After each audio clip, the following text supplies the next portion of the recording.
Hi friends, welcome back to S&T foodies. ഇന്ന് ഞാൻ വന്നിരിക്കുന്നത് ഒരു പനീറിൻ്റെ റോസ്റ്റ് ആയിട്ടാണ്. ഇതൊരു വെറൈറ്റി ഡിഷാണ് കേട്ടോ. അപ്പോൾ ഇത് എങ്ങനെയാണ് ഉണ്ടാക്കുന്നതെന്ന് നമുക്ക് നോക്കാം. ആദ്യം ഈ പനീരൊന്ന് മാരിനേറ്റ് ചെയ്യണേ. ഞാനിവിടെ 200 ഗ്രാം പനീറാണ് എടുത്തിരിക്കുന്നത്. ഇതിലേക്ക് ഉപ്പിട്ട് കൊടുക്കാം. എന്നിട്ട് 1/4 കപ്പ് തൈര് ഇട്ട് കൊടുക്കാം. എന്നിട്ട് നന്നായിട്ട് പുരട്ടി ഒരു 1 അവർ റെസ്റ്റ് ചെയ്യാൻ വെക്കണേ.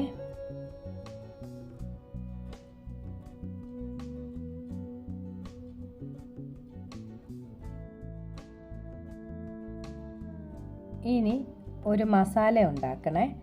അതിനായിട്ട് ഒരു പാൻ അടുപ്പത്ത് വെച്ച് ഇതിലേക്ക് 1 ടീസ്പൂൺ നെയ്യ് ഒഴിച്ചു കൊടുക്കാം. ചൂടായി വരുമ്പോൾ 1/2 ടീസ്പൂൺ കുരുമുളക്,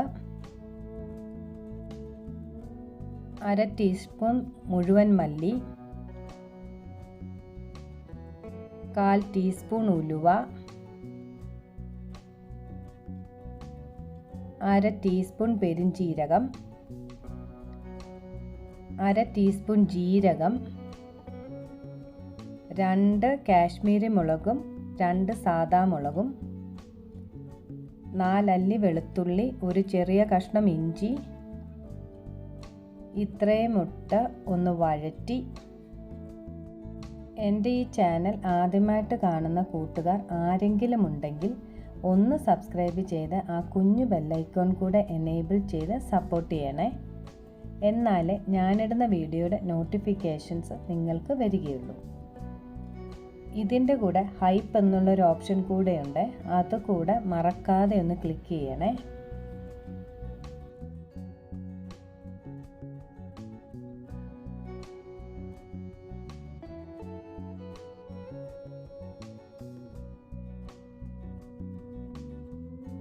ഇനി ഒരു ചെറിയ പുളിക്കഷ്ണം കൂടെ ചേർത്ത് ഒന്ന് ഇളക്കി തീ ഓഫ് ചെയ്യാവുന്നതാണ്.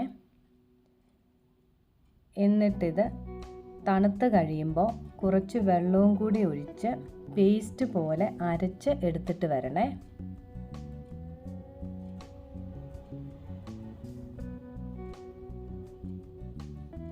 ഇത് അരച്ചെടുത്തുകൊണ്ട് വന്നിട്ടുണ്ട്. ഇനി അതേ പാനിലേക്ക് 2 ടേബിൾ സ്പൂൺ നെയ്യ് ഒഴിച്ചു കൊടുക്കാം. ചൂടാകുമ്പോൾ ഒരു സവോള ചെറുതായി അരിഞ്ഞതും ഇട്ട്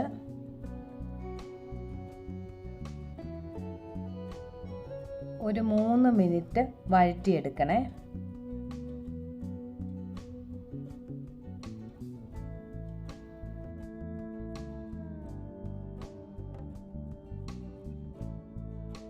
ഇനി ഇതിലേക്ക് ഒരു 1/4 ടീസ്പൂൺ മഞ്ഞൾപ്പൊടിയും ഉപ്പും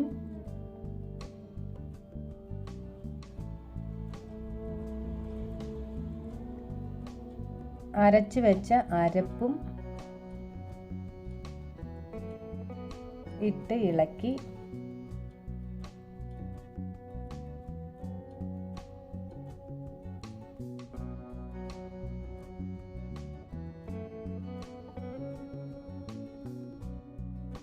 ഒരു ടേബിൾ സ്പൂൺ ശർക്കര പൊടിയും ചേർത്ത് നന്നായിട്ട് ഇളക്കി മാരിനേറ്റ് ചെയ്ത് വെച്ച പനീറും ഇട്ട്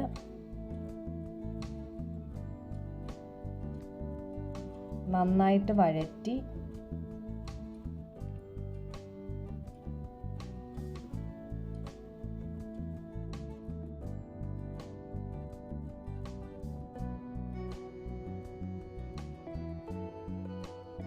ഒരു 2 മിനിറ്റ് മൂടി വെച്ച് വേവിച്ചെടുക്കണം.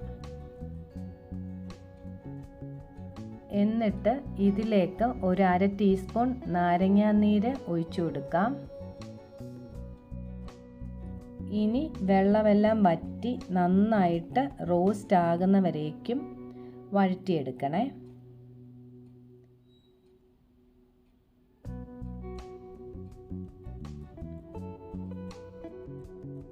ഇപ്പോൾ ഇത് നന്നായിട്ട് റോസ്റ്റായി വന്നിട്ടുണ്ട്. ഇനി നമുക്ക് തീ ഓഫ് ചെയ്യാവുന്നതാണ്. അപ്പോൾ നമ്മുടെ വെറൈറ്റിയും ടേസ്റ്റിയുമായിട്ടുള്ള paneer ghee roast recipe ready ആയിട്ടുണ്ട്. ഇത് ചപ്പാത്തിയുടെ കൂടെയും അപ്പത്തിൻ്റെ കൂടെയും പെറോട്ടയുടെ കൂടെയോ ചോറിൻ്റെ കൂടെയോ ഒക്കെ കഴിക്കാൻ നല്ല ടേസ്റ്റാണ്. അപ്പോൾ ഇതെല്ലാവരും ഒന്ന് ഉണ്ടാക്കി നോക്കണേ. ഇഷ്ടപ്പെട്ടാൽ കമൻ്റ് ഇടാനും ലൈക്ക് ചെയ്യാനും മറന്നു പോകരുത്. അടുത്തൊരു നല്ല റെസിപ്പിയുമായിട്ട് വരുന്നവരേക്കും thank you for watching S and foodies. Bye by.